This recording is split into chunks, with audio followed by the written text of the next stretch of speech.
Sabe aquela sensação de frustração? A gente prepara a aula, elabora uma lista de exercícios, mas no final parece que os alunos continuam com as mesmas dificuldades?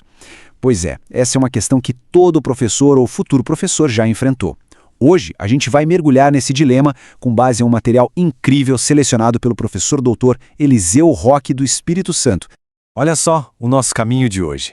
A gente começa entendendo esse dilema da aprendizagem a fundo. Depois, vamos dar uma espiada na neurociência para entender como o cérebro funciona.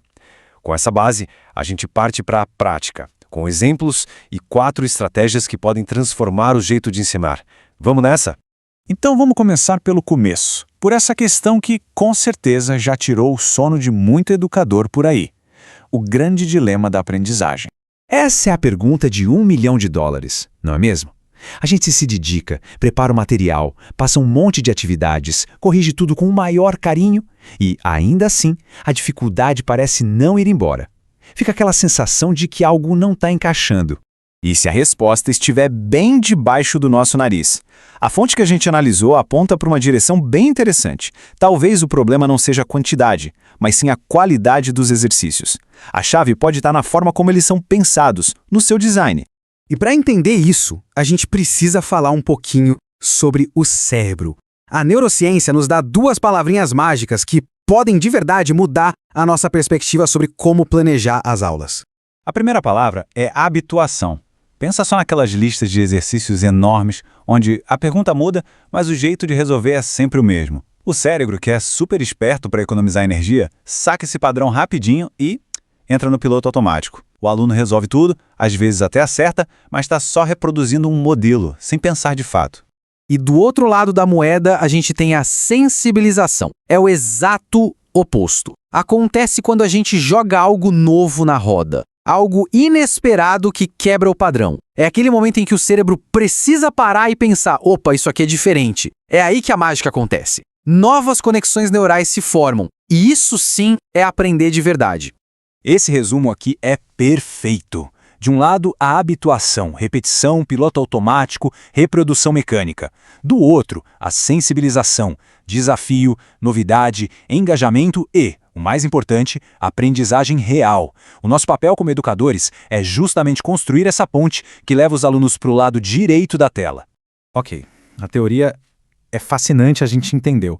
Mas como isso se parece na prática, na vida real da sala de aula?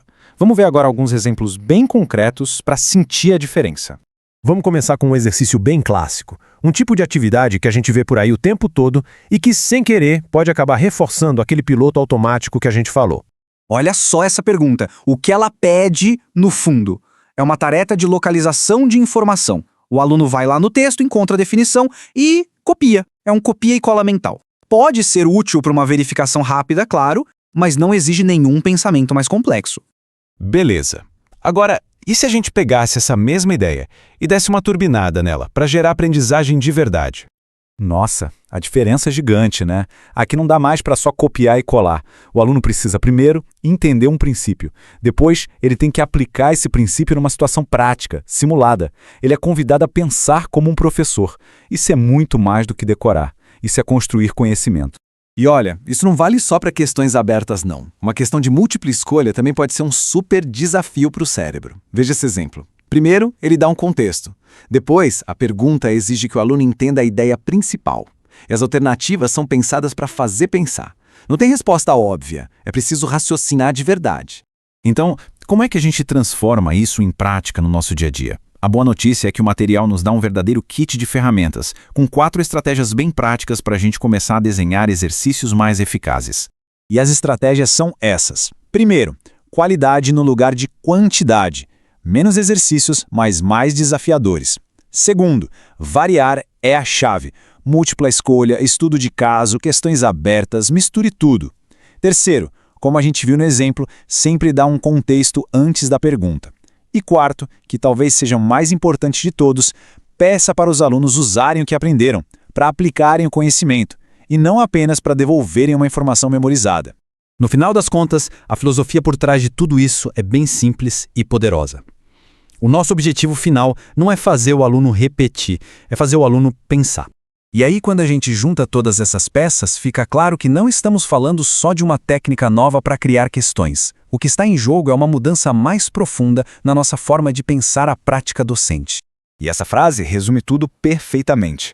Desenhar bons exercícios não é um detalhe, um enfeite. É uma estratégia pedagógica central, que está totalmente alinhada com o jeito que o cérebro humano aprende. É como se a gente passasse a jogar no mesmo time do cérebro, sabe? Então fica aqui essa reflexão para a gente levar.